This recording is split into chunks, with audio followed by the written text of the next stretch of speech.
जहरीली एलपीजी 15 रुपए किलो दरामद करके 280 रुपए किलो में फरोख्त की जा रही है। Chairman LPG industries association Irfan Khokhar का दावा। कहा जहरीली गैस को मिक्स किया जाता है जिससे प्रेशर बढ़ जाता है। सिलेंडर धमाकों की एक वजह यह भी है। गैर मेयारी एलपीजी की स्मगलिंग की रोकथाम के लिए इकदाम किए जाएँ।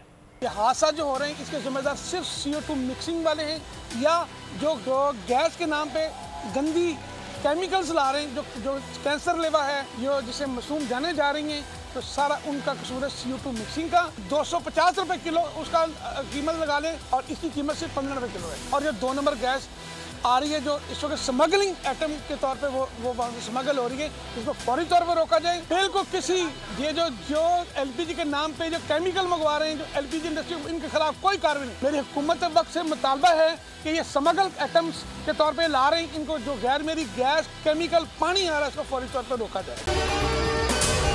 अगर आपको ये वीडियो पसंद आई है तो हमारे चैनल को सब्सक्राइब करें और बेल आइकॉन पर क्लिक करें।